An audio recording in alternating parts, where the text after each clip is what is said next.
small ship that was going to go through the Cape Cod Canal Yep.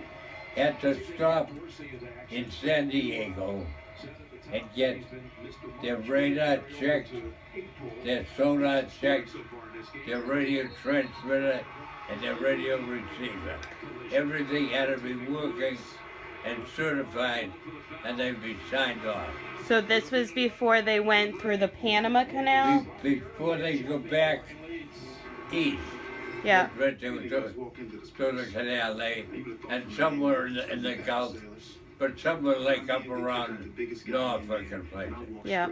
So, it was kind of a funny situation, but there was terrific amount of traffic and young, smaller, like LCIs, landing craft, infantry, you know, and then all the different people, smaller ships that were concerned with invasion, you know, they all had to get checked. So in San Diego Harbor, they drove a lot of piles into the mud and tied them together so ships could come in and tie up there, you know, without being an anchor. So we used to come in it was like a water taxi. A couple of guys would be in the two technicians who were the base technicians, this other guy and I. And you'd go to the ship and you'd say, we're the crew that are going to certify you to go through the canal. Mm-hmm. And if we don't have to go back for lunch, maybe we could get a sandwich here. Oh, yes, sir. Right away. The head cook would come up and he'd say, I have a ham put aside or something, you know, whatever the hell you wanted. But I went from 168 pounds to 200 right in that spot, you know, with rich living. But it was interesting. And I had, we used to have one duty night in 4. Mm-hmm. So every 4th duty night, you had to stay on a duty all night. And if you had a call, emergency of some kind, and you were after midnight going back to the base to sign the book that you were back, then the next day, if you had worked more than that one shift, they gave you a day off to sleep. Yep. So we never slept. You used to have your dress clothes around the corner, you know, and you'd show up and then you'd get discharged.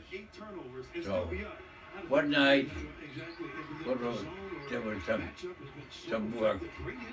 There was a call for a ship in the harbor that was ready to leave, loaded with 500 Marines, but they couldn't leave because the radar wasn't working.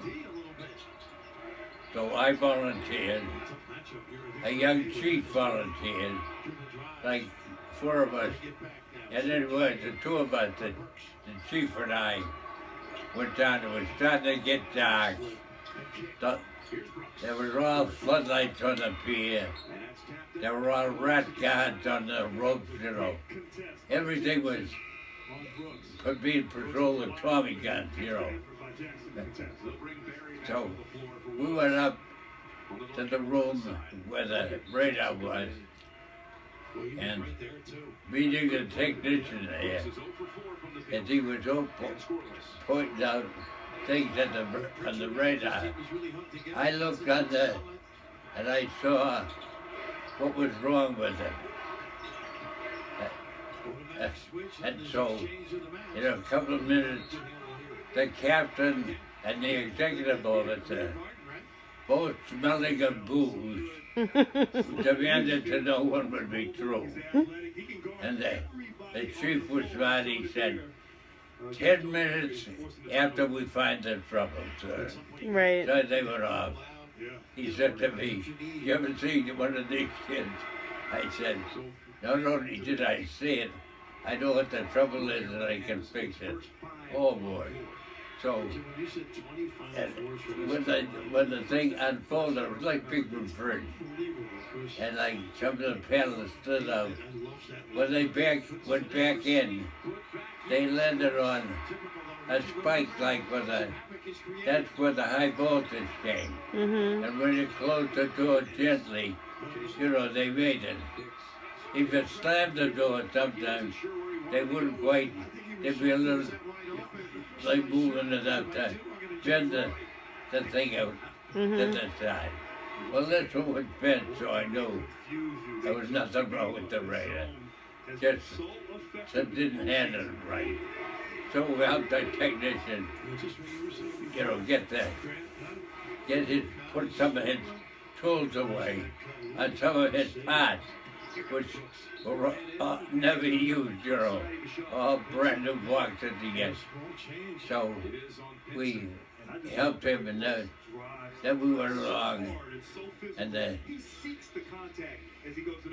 chief said to me, we'll be early tonight going back. I said, I hate to hear that because I was hoping to go back after midnight because I'd get tomorrow to sleep. He said, pull right in that beer joint. We didn't go back to late yet. Mississippi State faces South Carolina tomorrow night's national championship game.